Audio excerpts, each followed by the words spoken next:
Good morning, friends. Brita Wallace here with Wallace Family Ministry. I am a family and parent educator, in case you didn't know, and we are going on a Love Dare journey today for parents, all right? So we have been going on this journey, and today we are on day 10 of the Love Dare for parents, and today we're focusing on a topic that called Love is Not Rude. So we're focusing on love not being rude. And there's this thing in parenthood and just, where we kind of have gotten this idea that just because they're our children and they belong to us, we get to treat them however we want. We get to say whatever we want to them. We get to treat them however we want. We get to be disrespectful, say disrespectful things. But the thing about it is that we have to really think about what fruit we're planting, or what seeds we're planting, and if it's producing good fruit. So if we are disrespectful all the time, if we're rude all the time, if we just, our tone is not kind and appropriate and loving and warm, and we act rudely, we don't practice good manners, well, what do you think your children are learning? Do you think your children are learning that they need to do that? Even if we're telling our children, okay, so say we're acting in these ways, we're rude, we're disrespectful, we don't practice good manners, we're just like, oh, we're at home, we're not at a restaurant. Like if we're talking about table manners, we don't have to do that at home. We don't say our prayers at the dinner table, but then you're telling your kids to do that if that's something that you guys do in your home. You don't speak kindly, you're not using a kind tone, and you're telling your children, you're correcting your children and telling them that they have to. What do you think? This is a question that I want you to answer. I want you to think about, what do you think your children are going to do? Are they going to do what you say? Or are they going to model your behavior? Okay? Children learn from their environment. There are studies now that show us that genetics only play a small part. Okay? Yes, there's personality and temperament, but that is genetically passed down and is based, upon genetics. However, there are lots of studies that show that our brains literally change and continue to develop based upon our environment. We have come a long way to learn these concepts that our brains are literally developing based upon our environment. Personalities can change, be altered based upon the environment that we're in, okay? Temperament is a little more complicated, but still, we can help shape our children to who they are going to be. And we have the ability to do that more than anybody else, okay? Especially the younger that they are, all right? When our children, as they get older, I'm not going to sit here and lie to you and tell you that it's not going to become more difficult. That's why we want to gain our children's hearts the younger that they are, so that we are able to help shape and mold them, to help them gain the life skills and characteristics that you want for your children to have when they go into this world. So that's something we go over in Wallace Family Ministry. That's one of the concepts and things that I ask people to focus on for an extended period of time is, and then we practice these things, we make lists and do all this stuff where, what life skills and characteristics do you want your children to have? Okay, for the most part, they're going to be similar to anybody else's in the group, right? But there's going to be some that are specific to your family's beliefs and values. And then when we're speaking to our children, when we are disciplining our children, when we are interacting with our children, even if that's non-verbally, we want to make sure that we're asking ourselves those questions. Is this helping build these life skills and characteristics that I have here on my list? Or is this teaching them, okay, to do these other things that I don't want them to do. There's a big tone issue. I always say it's a tone issue, but it is many people, almost every female in my mom's side of the family, and I joke about this because we can be this way together. We know how we are, we know how we talk. It's very sarcastic, right? There's this tone, okay? But if there's other people around, every female in the family has it, okay? We all talk that way, and I've defended it my whole entire life until a few years ago. And where I said to, okay, that's all fine and dandy. I used to just say, this is how I am. Everybody in my family talks this way. Oh, it's a New York, it's a New York thing, or what, like just joking around. But I did used to really defend it. And the fact of the matter is that if there's other people around, or even in our own homes, it's even caused discord between, we grew up in a house of 4 girls. We all have this tone at each other and are coming at each other in this way. Well, that's not solving anything. That's not creating a peaceful environment. That is creating more chaos and discord. So some of these things we have to look at and say, okay, it doesn't matter that it's a generational thing. It doesn't matter that it's something that everybody in my family does. Is it producing good fruit? Okay? Because growing up in a house of 4 girls who all have this tone and this attitude, let me tell you, some days were crazy. I'm just going to say that.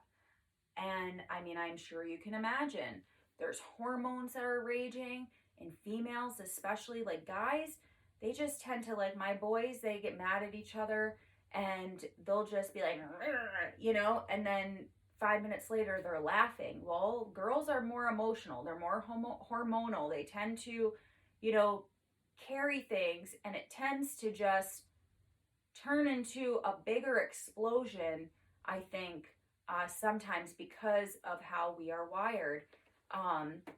So I just wanted to give you that, example, and just those tips, because we really do have to think about those things. Just because everybody else struggles, or everybody else, maybe you don't view it as a struggle. Maybe you view it as like I did my whole, like, this is who I am. This is my personality. My whole entire life, I've been like this. Everybody in my family is like this.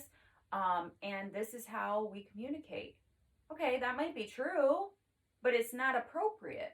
It's not appropriate to use these tones with the people that we love. It's not appropriate to use, to speak this way to our children or to our spouses, okay? Or within the 4 walls of our home. It's not creating good fruit. It often creates chaos, right? So love is not rude, okay?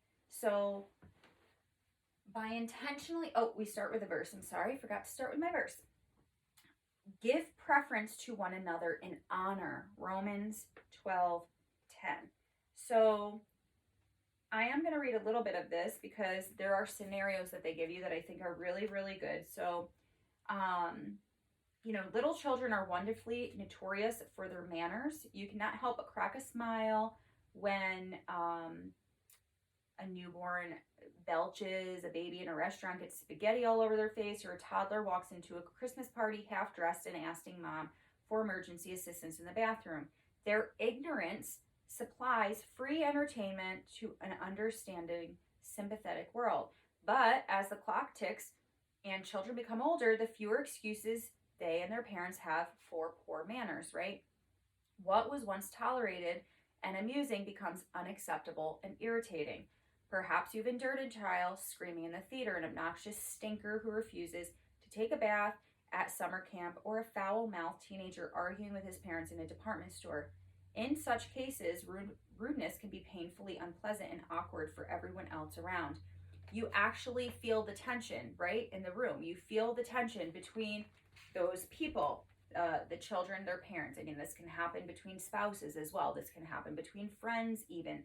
When somebody's getting an argument, you can literally feel this. Some people are more sensitive to this than others. I believe that has a lot to do with empathy. I can literally feel everybody's feelings in a room, their emotions. I'm really good at reading them. I've had to really learn, and this is not something that I've perfected at all, it's something that I still am working through, how to create boundaries where sometimes I just need to go in another room, because I used to just, sit around and deal with it. And we can't always walk away. Sometimes the people in our lives, they need us to just sit with them, right? They need us to sit with them, especially our kids or our spouses or a family member. And or maybe they need to talk, maybe they need to cry. So we don't want to be insensitive, but I can't always be around a lot of negative emotions, because it literally will consume me. I can feel them, I can feel the tension, I can feel it consuming me, and I have had to learn that I need to create boundaries, that when there's a lot of that energy going on and I'm able to, I need to get out of here and walk away, then that's what I need to do. All right. And that's healthy. Boundaries, creating boundaries are healthy. Being dismissive of our families, our children, the people in our family, no matter who it is, spouses, other family members, whatever, being dismissive of them and their feelings or their needs, that's not appropriate, and that's not what I'm saying. And we have to learn that they're the difference, and that there's lines. Things in life, there's lines. We have to learn appropriate behavior and how to respond appropriately. And boundaries are a big thing that we talk about in Wallace Family Ministry as well, is how to create them, how to create boundaries and not be so rigid, and not to also put up walls, okay? Because for many years I put up walls and I didn't know what boundaries were. So now I'm really big on boundaries and creating boundaries and tearing these walls down. So a lot of the walls I've taken down. Some I'm still working through. The deeper ones that have been there the longest, and they're the reason, why they're up is because they're the most painful situations in my life, right, that have happened to me. But when we take those walls down and we learn how to take those walls down, we need to replace them with something healthy. We can't just, here I am, free for all, please let me be your punching bag. We can't do that to ourselves. We have to say, these are my boundaries, and and you can't use them against people either. So I'm not going to get into boundaries. We're talking about love not being rude, but I'm just really want to focus on there being a line, right? And the energy in the room. Sometimes we need to protect ourselves from that energy. Okay, so good manners, on the other hand, they warm our hearts, right? They set the atmosphere at ease. When we're being kind, when we have nice tones. Polite children make your experience with them a fragrance instead of a stench. Okay? They subtly raise the respect level and enjoyment in the house. And isn't this the kind of effect that you want your children to have on others, to have on you? Okay? So this is the first point I want you to get. By intentionally teaching and modeling good manners to your children, you not only treat them with greater honor and respect, you also help them to become a living blessing to others. Because like I said, we went into a lot of modeling behavior in the beginning of our day today. And because it's true, we learn from our environment. We pick up things from our environment. Think about hanging out with one of your friends, or the more you hang out with somebody. A few years ago, I hung out with my sister-in-law a lot, and she used to say this phrase a lot. You know what I'm saying? So we got home and my husband was like, oh my goodness, you sound just like my sister, because we were hanging out so much. We were just on vacation. We came to visit. Now we live here and we love that full time, but we came to visit for almost 3 weeks. We spent most of those 3 weeks together every single day. And I came home and he's like, you sound just like my sister, because you pick up things. I didn't even know I was saying that. It wasn't a big deal, but it was just this thing that when you spend more time with people, you tend to pick up their habits. And sometimes it's just so subtle and subconscious, you're not even realizing it's become a thing in your life, right? Well, that's how it is with manners. That's how it is with our tone. That's how it is when we are communicating. Our children learn our habits, even our spouses. pick up on our habits and vice versa, okay? So we need to be intentional to model good manner and good behavior to our children, okay? We treat our children as well with honor and respect, and this is a concept that culture and society has dismissed for many, many years. It's do as I say, not as I do.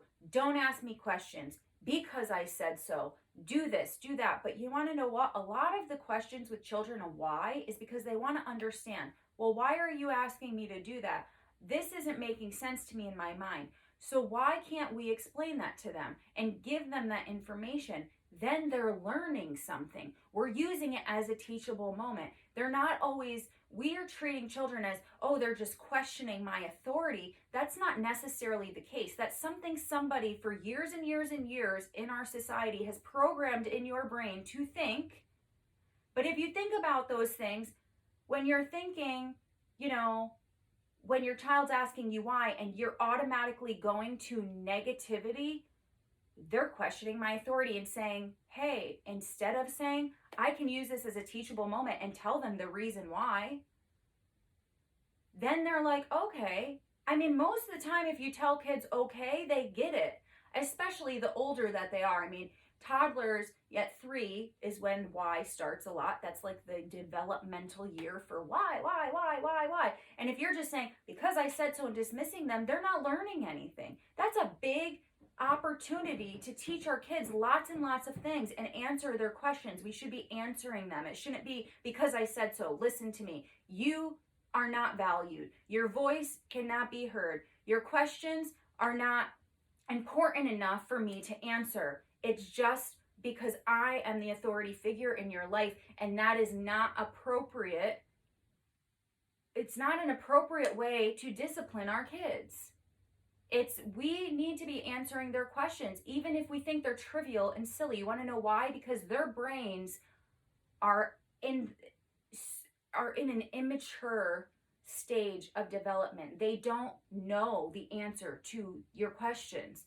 And your brain is, and it has been, in this adult phase of development, and it never stops developing. We constantly are changing and evolving and developing over time. But your brain as an adult is in such a higher level. It's mature, compared to that of your child, especially the younger they are. So they don't understand things in the same fashion as you do. Maybe they understand what you're saying. They can understand the words that are coming out of your mouth. They can understand that, okay, this is what they're saying. Don't do whatever, whatever it is. Don't walk on that. Why? Well, you're questioning my authority because I said so. No, they're genuinely asking, why can't I do that? Why is that not okay? Please teach me. Okay? So we need to be answering those questions. All right? We need to be giving our children respect. That is respect. That's honor. It's our job to teach them, to disciple them. If you want them to follow you, we need to answer their questions. We need to give them the reasons on why they should follow us. Well, okay, I don't want you to walk on that because it could break it. And this is special to me. Okay. You're going to get pushback from some kids, but for the most part, if you're explaining these things, if you're answering the questions, if you have good connection patterns with these children, they're going to say, okay, that makes sense. I can't do that, or they don't want me to do that because that can get broken, or I can get hurt, or, yada, yada, yada. So I just wanted to put that out there, is that we've lost sight of, just because, we're all human, just because we're smaller humans than others and we think we know better. I mean, there's lots of things that we can learn from our children if we allow ourselves to take the time and the patience to train them. There are things that I have learned from my child. I mean, I remember one day I was driving to church. I was going through a lot of healing And just in this journey, and really just I just kept asking God what was in my heart. And as he was showing me what was in my heart, what was coming out was not good. It was not fruitful. It was all these seeds of bitterness, all this stuff I stuffed, all this trauma, and it was literally coming out. And I cried almost every day. And I said, God, why is this happening to me? And I didn't realize until after the fact, as we often do, is like why we're going through something. Sometimes we can look back, and a lot of times in my life, I can look back and say, well, duh, Brita, all that stuff was happening to you because you were asking God to show you your heart. I needed to see that that stuff was in there, and it was preventing me from being the person that God had called me to be, that I was meant to be, that I was supposed to be. And being and having all of that stuff buried and suppressed and just unspoken and undealt with, and just, it'll go away if I ignore it. No, that doesn't happen. It makes us bitter. It makes us cold. It makes us dark. There was a lot of darkness and a lot of ugliness inside of me that needed to be dealt with. And those things came from deep pain. They came from things that a lot of them were out of my control. But because I didn't deal with them, because I stuffed them, they were ignored, well, then they grew into ugliness. It was seeds that were being planted of bitterness, of anger, of hurt, right? And it all stemmed from hurt. There's this saying that I've read as I've studied healing and going through trauma, is that if you see an angry person, you're going to see a hurt person. Somebody who's really angry is deeply hurt. They are deeply pained. They have deep roots of trauma. Okay, so we want to make sure that we're dealing with that stuff. So this day in the car, Jack had said to me, God is doing, he said, Mama, and I was crying. He couldn't see me. His car seat was still facing back, and I was crying a little, and I was just praying and crying. And, it was just one of those days where I probably raised my voice and yelled at Jack that morning or something. And that used to bring me down because it was something I promised myself I would never do. And then I asked God to start showing me my heart. All this stuff starts coming out, and I didn't know who this person was. I was like, I don't know what to do with this stuff. I don't know where this is coming from. This is not who I am or who I want to be. And I knew that deep down, and I didn't know what to do with it. And that's a whole nother story for another time, and stuff that we talk about in Wallace Family Ministry. But Jack said, and I don't even know that he was 3 yet. He said, Mama, Jesus doing a work in us. And I was like, that is exactly the thing I needed to hear at exactly that moment. And my 2.5-year-old, I think he was like between 2.5 and 3, said, Mama, Jesus doing a work in us. So if we allow our children, if we listen, if we open our ears, we open our eyes, we have these conversations with them, we go into parenthood thinking we need to not put all of this forceful control over our kids. And yes, this is a whole nother story for another time with how we do that appropriately. It does not mean our kids walk all over it. It doesn't mean there's not consequences. It doesn't mean they're not disciplined. It means that we are disciplining them by making them want to follow us, because we're modeling this behavior. We're answering their questions. We're building connected relationships with them. We're putting in the work, okay, to build these children, to help their developing mind, to help mold them, and to help them become positive and fruitful members in society. We want to plant good fruit. Just because we've done something as a society for generations and generations and generations, and just because this was done in our homes for generations, generations, and generations, does not mean we have to do it with our kids. Does not mean it's appropriate. Okay, so the tone thing in my family, that probably goes way back. Everybody speaks that way, everybody does it. We're all sarcastic with each other. It creates problems though. It creates chaos. It's not always, yeah, we can laugh and joke too, and have this we all have a sense of humor, so that's a good thing. I'm not saying, oh, you lose your humor and stuff like that, but there are times and places you can't use it as an excuse like I did to be rude to people, okay, or to just be unpleasant, especially like I'm very expressive and emotional. Well, so I need to learn to hold my tongue, right? Then, okay, I'm expressive and emotional. When I'm upset about something, I'm talking about it, you can feel that energy. I'm passionate about this.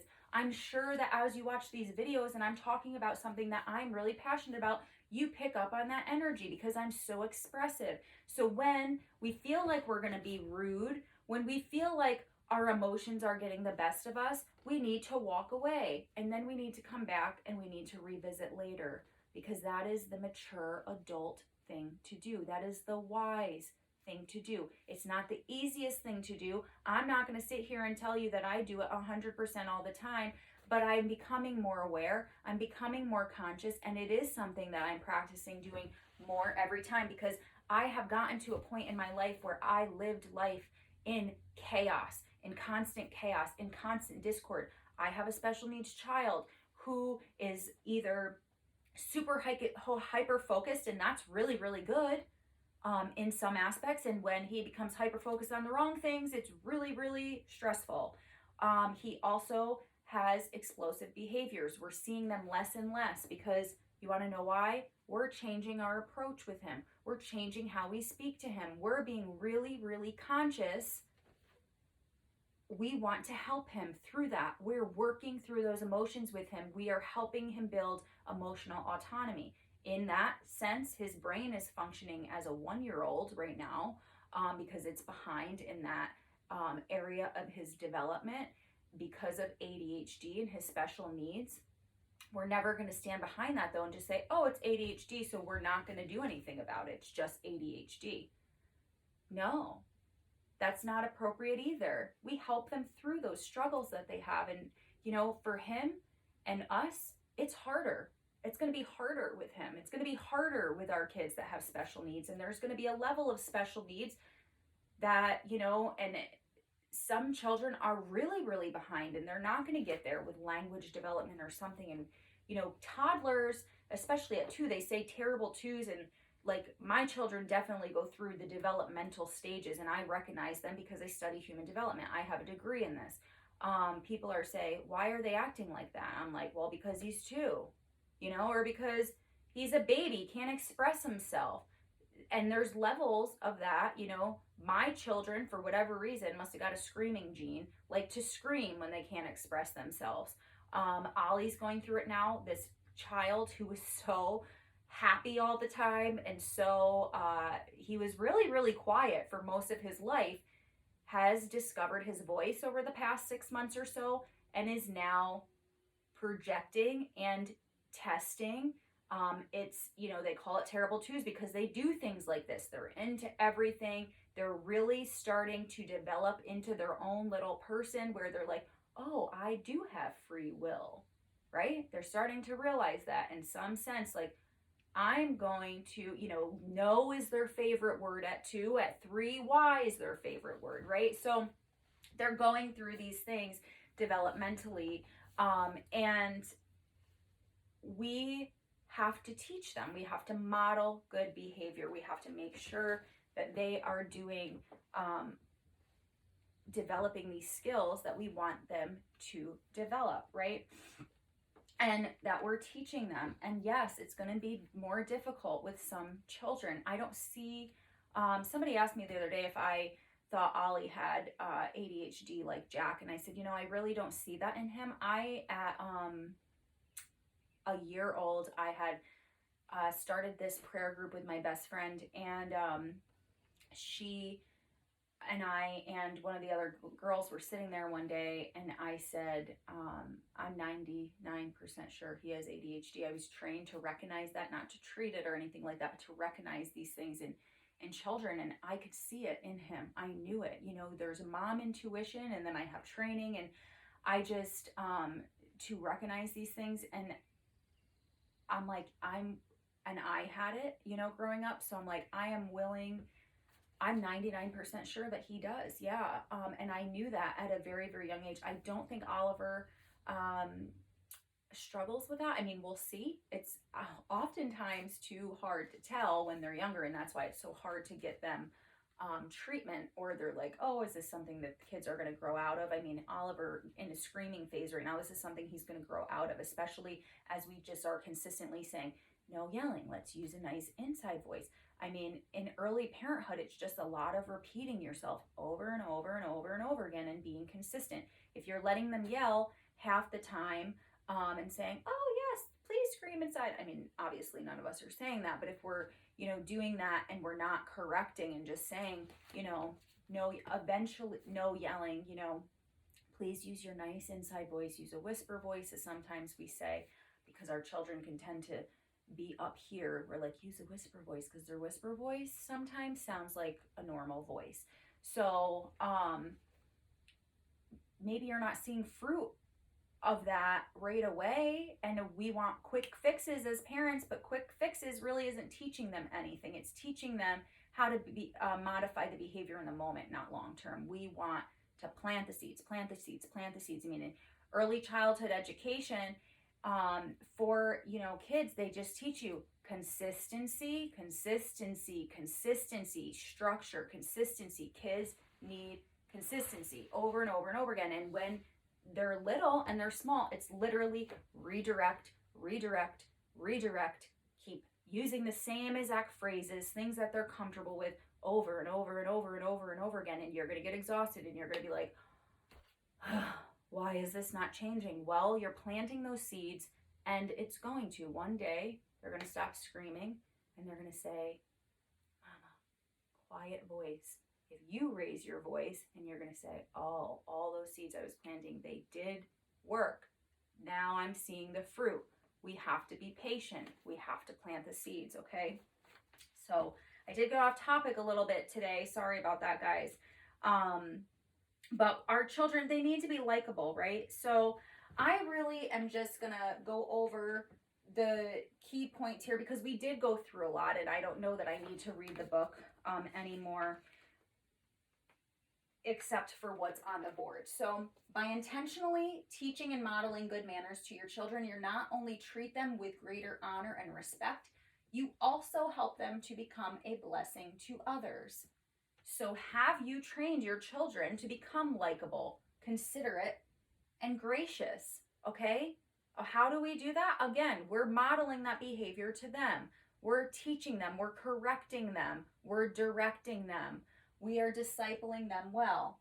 So respectful etiquette displays a practical living example of the golden rule in action. Treat others the way you want to be treated. And this is our children as well. We can't treat our children however we want and expect them to give us respect back. That's not how it works. If we're not going to respect anybody, because the way we are developed, or the way that we develop as humans, when we're not getting respect, I mean, unless you are really, really mature and wise emotionally, you know, if you have a really great level of emotional maturity, you might be able to be like, I'm going to bite my tongue and walk away, and I'm going to revisit this later, because I'm not going to be nice back. But that is the natural response that wells up inside of us, right? Is like, somebody's rude to me, I want to be rude back. That's not the mature response. I know that's a hard pill to swallow. It's something that I struggle with too some days.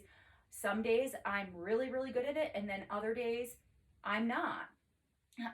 Or in moments of the day or whatever. This morning, there was just, I mean, immediately, as soon as our heads, I mean, we didn't even get out of bed yet, just screaming and chaos. And then I went upstairs, and the dogs, like, are just, one, as soon as I walked, like, you could hear me walking up the stairs. She's in a kennel. She's just whining. And I just, like, my brain is on overdrive right now, you know? So I was a little touchy this morning. I need to walk away from the situation because I'm just not in the right state of mind to be dealing with this at the moment. We can't always do that as parents. We're like, Chris was home and he was getting the kids ready to bring them to daycare so I could come over here and teach. And we're not always able to do that. Some of us don't have those luxuries, but we can walk into the bathroom for 5 seconds, take some deep breaths. I know that sounds so silly. People say that all the time, and I used to be like, that just sounds so stupid. Like, take a deep breath and I'm going to be okay. But no, if you really take some really good deep breaths, it does calm. It calms you. There is literally studies and that show that this is a mechanism that helps you calm. These are why people practice deep breathing a lot, because it is helpful. It does help. So you can find the thing that works for you. You can step away, even if you have to put your kid in a high chair to keep them safe, whatever you have to do to make sure your children are safe and taken care of, and walk away for 5 seconds, 5 minutes, 2 minutes, whatever it is, and do that. It's self-care. We have to remember to take self-care for ourselves. So, the golden rule, again, I'm just going to tell you, treat others the way you want to be treated, okay? So the next thing is, let your love for your children alter your own behavior around them. Remember, we want to plant those good seeds. We want to be behaving and treating our children in ways that are going to help develop those life skills and characteristics that we want them to have, right? So apologize when you screw up. That's a hard pill for some parents to swallow. They don't want to apologize. I don't need to apologize to my kids. I'm the adult. Some people just have a hard time apologizing for whatever reason. Ask yourselves why, if that's you. If you struggle with that, why do I have a hard time with this? You know, maybe it's not something that comes natural to you. But again, growth and comfortability, they're oil and water. They're not in the same sentence. They're not even in the same category. If you want to grow, if you want to move forward in your life and get out of this stuck rut place, well, it's not going to be comfortable. And I'm not ever going to sugarcoat things for you. Growing has pains that come along with it. Good pains, fruitful pains. But even in our physical growth, sometimes we experience pain, right? So it is uncomfortable, okay? We need to alter our own behavior around our children to model good behavior to them. And apologizing when we screw up, this is humbling ourselves. This is teaching us to be humble. I apologize. I can't even tell you how many times to my kids, especially Jack, that I've apologized, especially when I was going through that healing journey. I'm just like, you know, if I yelled or something, Mama is sorry. That was not appropriate for me to do. Well, he learned how to do that from me.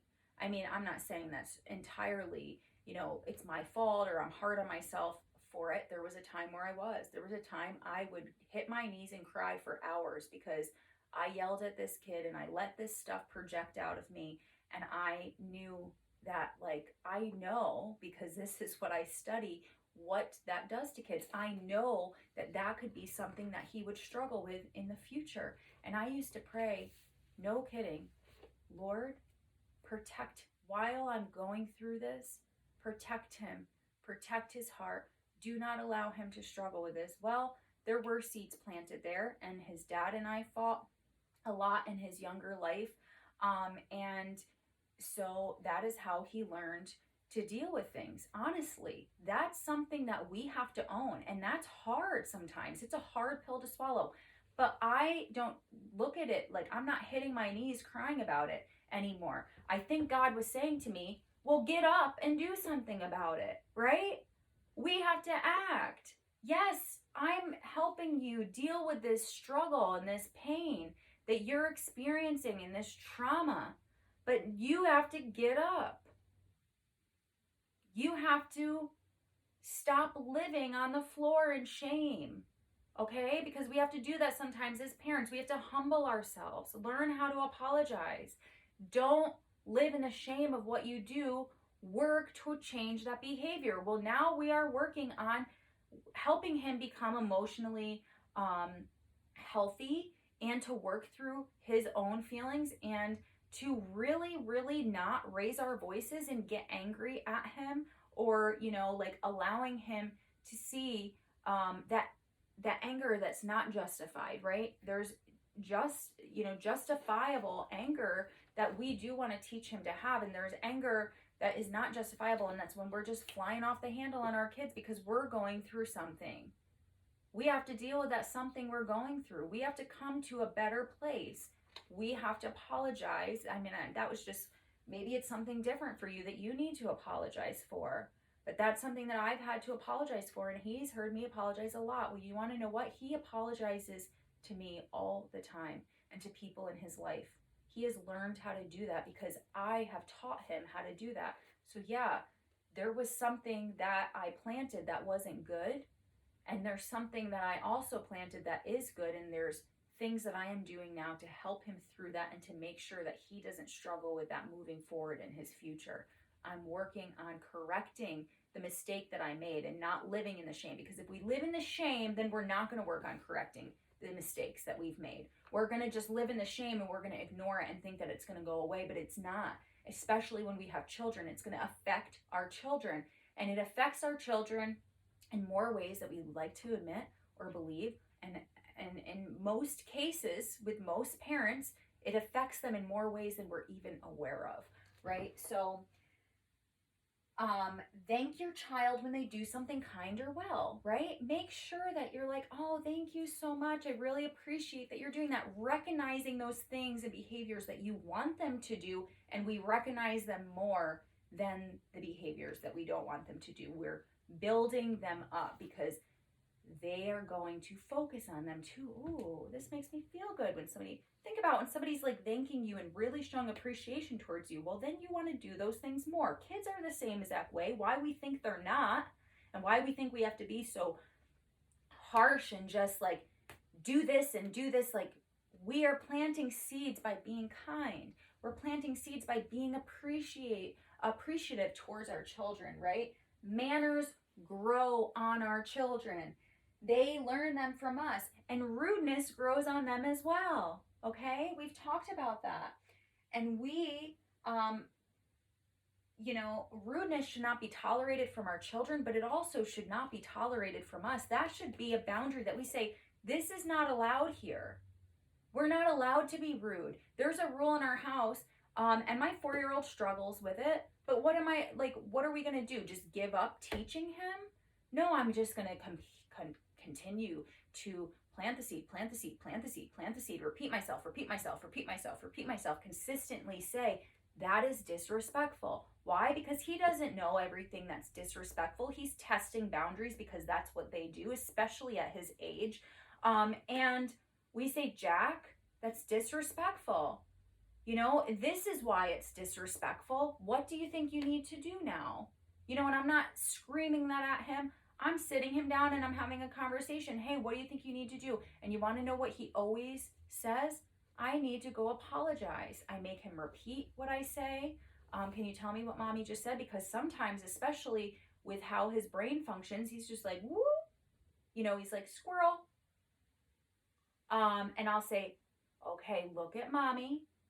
And he'll look at me and I'll say, you know, I'll repeat myself, and then I'll say, what did I just say? Then he's able to say it because now I know that I have his attention. And then I'm like, what do you think? What do you think you need to go do? Sometimes he's like, I don't know. But most of the time, he's like, I need to go apologize. You know, and I'll ask him, how do you think that made that person feel when you said that or you did that? Well, it hurt them. It hurt their feelings. And I'm like, yeah. Do you like it when your feelings get hurt? No. I'm like, do you think they like it when their feelings get hurt? No. I want to go apologize to them. And he makes that decision, and he does. I mean, that's not something I'm making up. I mean, this is really how I talk to him most of the time.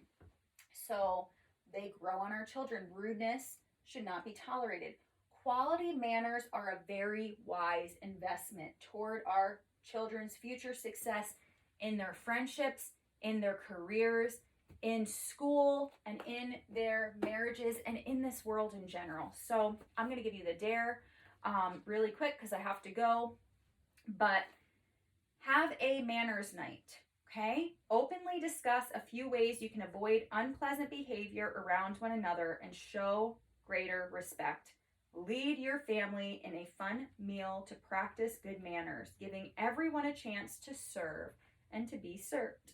Excuse me. Locate a simple book on etiquette and begin learning new tips as a family. That's kind of fun. You can like dress up even if you wanted to and like set a table properly, like they would at like a wedding or like a big formal event. You could dress up and just really make a fun thing out of it. Be creative and, you know, have a manners night and practice that with your children. It is an investment that you will be giving to them and planting in them. So I hope that you guys enjoyed today. I cannot wait to see you for day 11 of the Love Dare for Parents. Make sure if you haven't subscribed, subscribe to my channel, like it, and share me with your friends. So I love you guys. Have a good day. God bless. Take care. Bye.